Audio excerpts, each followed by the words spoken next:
Water level controller. இது வந்து உங்கள் டேங்க்குடைய தண்ணி நிறைஞ்சா மோட்டர் ஆஃப் பண்ணுறதுக்கும் தண்ணி குறைஞ்சா மோட்டர் ஆன் பண்ணுறதுக்கும் யூஸ் பண்ணிக்கலாம். இதை கனெக்ட் பண்ணுறது பார்த்திங்கன்னா ரொம்ப சிம்பிளான மெத்தடு.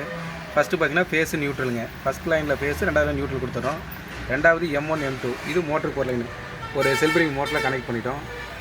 இதில் பார்த்திங்கன்னா இதுலேயே 2 ஆப்ஷன் இருக்கும். மேல் டேங்க்கு, கீழ் தொட்டி இருக்கும். இப்போ நம்ம மேல் டேங்க்கு மட்டும் கனெக்ட் பண்ணி பார்க்குறோம். அதுக்கு ஒரு ஃப்ளோட்டை கனெக்ட் பண்ணியாச்சு. இந்த கனெக்ஷன் பார்த்திங்கன்னா பிளாக்கு ப்ளூ 2 ஆப்ஷன் மட்டும் கொடுத்துட்றோம். இப்போ வந்து மோட்டரை ஆன் பண்ண போகிறோம். பார்த்திங்கன்னா டேங்க் அப்படியே நிறைஞ்சி வருது. நிறைஞ்சு மோட்டர் ஆஃப் ஆயிடுச்சு. இங்கே பாருங்க, மோட்டர் ஆஃபு. இதே அப்படியே பார்த்திங்கன்னா டேங்க்கில் அப்படியே தண்ணி கொஞ்சமாக குறைஞ்சி கீழே வந்துங்க மோட்டர் பவர் ஆட்டோமேட்டிக்காக ஆன் ஆகிடுது. உங்களுக்கு டேங்க் ஆஃபு ஆனுங்க. ரொம்ப சிம்பிளான மெத்தேடு. இதே யார் வேணால் சிம்பிளாக ஃபிட்டிங் பண்ணலாம். இதே கீழ் தொட்டிக்கு வேணா இந்த பக்கம் இருக்கிறத கீழ் தொட்டிக்கு யூஸ் பண்ணிக்கலாம். இதில் பிளாக்கு ப்ரௌன் கொடுத்தோம்னா கீழ் தொட்டிக்கு யூஸ் பண்ணிக்கலாம். இது எல்லாமே நம்ம கடையில் கிடைக்கும். எல்லாம் மெக்கானிக் எலக்ட்ரிஷியன் வாங்க எடுத்துக்கலாம்.